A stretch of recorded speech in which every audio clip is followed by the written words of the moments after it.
తాకట్టులో ఉన్న బంగారాన్ని విడిపించి ఆ రోజు ఆన్లైన్ రేటుకే మేము కొంటాం. Sharma gold company. నమస్కారం, వెల్కమ్ టు సుమన్ టీవీ. ఈ క్రోధినామ సంవత్సరంలో 27 నక్షత్రాల్లో జన్మించిన వారికి ఎలాంటి ఫలితాలు ఉండబోతున్నాయి, అలాగే వారు చేసుకోవాల్సిన పరిహారాలు ఏమిటి, వీటి గురించి వివరించేందుకు ప్రస్తుతం మనతో పాటు ఉన్నారు ప్రముఖ జ్యోతిష్యులు, తంత్రశాస్త్ర కోవిదులు డాక్టర్ ప్రదీప్ జోషి గారు. వారితో మాట్లాడి మరిన్ని విషయాలు తెలుసుకుందాం. గురుగారు నమస్కారం అండి. శ్రీమాత్రే నమః. గురుగారు, ఆశ్లేష నక్షత్రం వారికి క్రోధినామ సంవత్సరంలో ఏ విధంగా ఉండబోతుందండి? వారు ఏమైనా పరిహారాలు చేసుకోవాలంటారా శుభ ఫలితాల కొరకు? నక్షత్ర ఫలితములోనే ఉంటాయి. ఒకటి మనం గుర్తుపెట్టుకోవాలి, చాలా మందికి వాళ్ళ జన్మ నక్షత్రం ఏందో కూడా వాళ్ళకి తెలియదు. మీ జన్మ నక్షత్రం ఇంపార్టెంట్. ఇప్పుడు నేను చెప్పేది ఏది జన్మ నక్షత్రం, నామ నక్షత్రము కాదు. నామ నక్షత్రం వేరు, జన్మ నక్షత్రం వేరు. నామ నక్షత్రానికి ఏ రాశి ఫలాలు గాని ఏ గోచార ఫలితాలు గాని వర్తించవు. పేరు పేరే, పేరులో కొంచెం బలం ఉండాలి, అంతకు మించి ఏం లేదు. అది న్యూమరాలజీ అనుకోండి.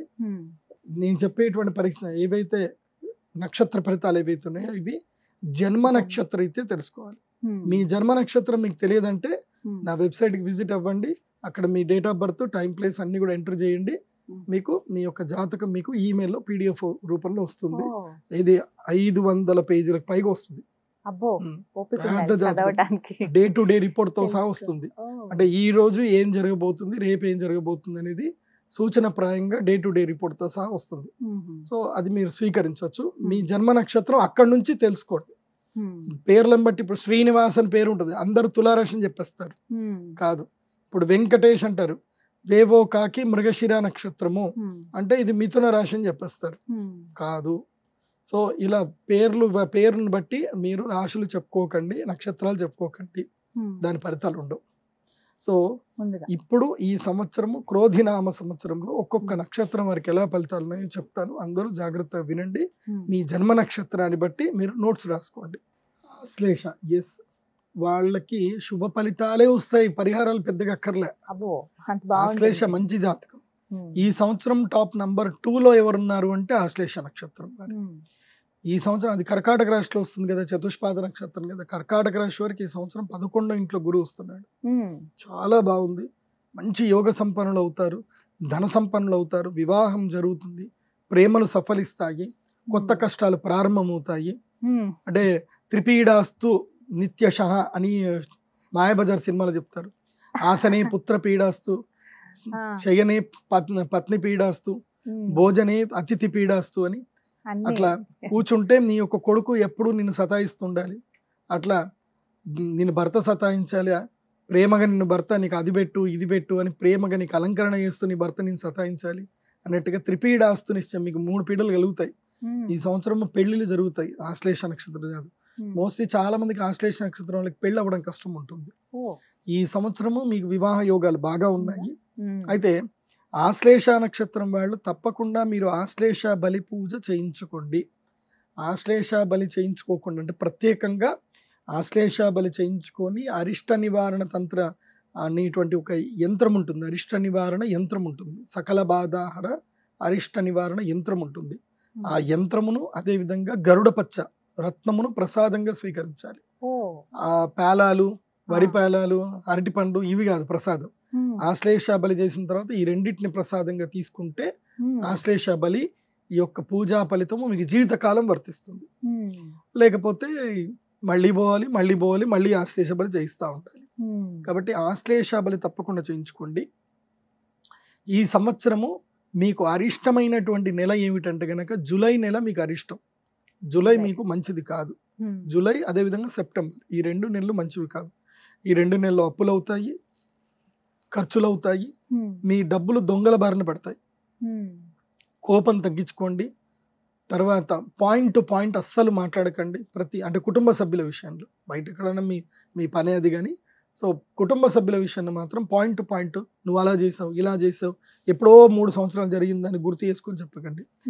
ఆశ్లేష నక్షత్ర జాతకులకు ఉన్న ఒక ప్లస్ పాయింట్ ఎందుకు తెలుసా? జ్ఞాపక శక్తి, భయంకరమైన జ్ఞాపక శక్తి. వీళ్ళు అసలు మర్చిపోరు దేన్ని. ఆ మర్చిపోకపోవడమే మీ జీవితంలో మీకు పెద్ద మైనస్ పాయింట్. అదే శాపం అంటారా? అదే శాపం. ఏది మర్చిపోవాలో అది మర్చిపోవాలి, ఏది గుర్తుపెట్టుకోవాలి అది గుర్తుపెట్టుకోవాలి. అన్నీ గుర్తుపెట్టుకుంటే హ్యాపీగా ఉండవు. జీవితంలో మన జరిగిన కీడు ఏదైతుందో మర్చిపోవాలి. ఇప్పుడు ఉదాహరణకి మనం ఇంట్లో ఎప్పుడో 5 రోజుల క్రితం వండినటువంటి పప్పు అన్నం మురిగిపోయి ఉంటాయి, అది వేస్తాం. అది ఆ రోజు 5వ రోజుల క్రితం మంచిగా ఉంది కదా అని చెప్పి అది సంవత్సరం అంతా ఇంట్లో అట్లనే పెట్టుకుంటారా? దాంట్లో నీళ్లు పోసి పెట్టుకోండి, ఇంకా బాగుంటుంది. అది ఎట్లా పెట్టుకుంటారో ఇది కూడా అలాగే.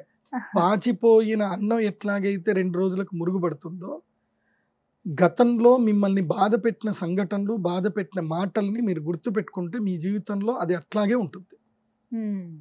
కాబట్టి గతంలో మీ భర్త కానీ, మీ భార్య కానీ, మీ అమ్మా నాన్నలు కానీ అంటే నువ్వు ఆ రోజు అన్నావు కదా అని మళ్ళీ గుర్తు చేసి వాళ్ళని, మీకేదో వాళ్ళని గెలిచినా అని ఆనందం అనుకుంటారు. ఇప్పుడు గుర్తుపెట్టుకోండి, బంధుత్వంలో ఓడిపోతేనే గెలిచినట్టు, కుటుంబంలో ఓడిపోతేనే మనం గెలిచినట్టు.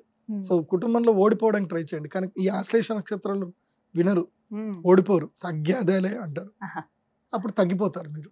అది గుర్తుంచుకోండి. సో ఆశ్లేష నక్షత్ర జాతకులకు నేను చెప్పే ఒక పరిహారం ఏంటంటే, మీరు విశేషంగా ఈ సంవత్సరం ఏం చేయండి అంటే, కుక్కే సుబ్రహ్మణ్యంకి వెళ్ళండి, దర్శనం చేసుకోండి. అక్కడ ఆశ్లేష బలి కూడా చేయిస్తారు, 250 రూపాయలు కడితే చేయించుకోండి, నేను వద్దని చెప్పాను. కాకపోతే కుక్కే సుబ్రహ్మణ్యం వెళ్ళండి. కాకపోతే ఒక స్పెషల్ పరిహారం చెప్తాను, వినండి. అదేంటో తెలుసా? ఒక 15 కిలోల బెల్లం మీరు కారులో కానీ బైక్ కానీ వెనుక కట్టుకోండి. ఈ శ్రీశైలం అడవులు కానీ, లేదంటే అటు నల్లమల్ల అడవులు కానీ, మంచిగా అడవి లోపలికి వెళ్ళండి. అరకు వైపు కానీ అడవి లోపల వెళ్ళి ఎక్కడైనా ఒక మంచి చదను ప్లేసు, నీళ్లు ఎక్కడైతే నిలవవో అలాంటి మంచి ప్లేస్ చూసుకొని ఆ బెల్లం అక్కడ పెట్టి, కొబ్బరికాయ కొట్టి, పసుపు కుంకుమ వేసి దండం పెట్టి, సర్పదేవతలు అనుగ్రహించండి అని చెప్పి దండం పెట్టుకొని తిరిగి వచ్చేసేయండి. ఏం జరుగుతుంది అప్పుడు? ఆ బెల్లం చుట్టూ చీమలు వస్తాయి. చీమలు అక్కడనే బెల్లం దొరికినాయి కాబట్టి ఏం చేస్తాయి? అక్కడే ఇల్లు పెట్టుకుంటాయి, పుట్ట కట్టుకుంటాయి. పుట్టలో చీమలు ఉంటాయా, పాములు ఉంటాయా? ఫస్ట్ చీమలే కడతాయి, తర్వాత చీమలు వెళ్ళిపోతాయి కొన్ని రోజులకి. తర్వాత ఎవరు ఉంటారు? పాములు ఉంటారు. సో ఇప్పుడు మీ సర్పదోషానికి మీరు సర్ప ప్రతిష్టాపన చేసినట్టే కదా. సర్ప ప్రతిష్టాపన అంటే బండను పెట్టడం కాదు, పాముకి హెల్ప్ అయ్యేటట్టు చేయడం.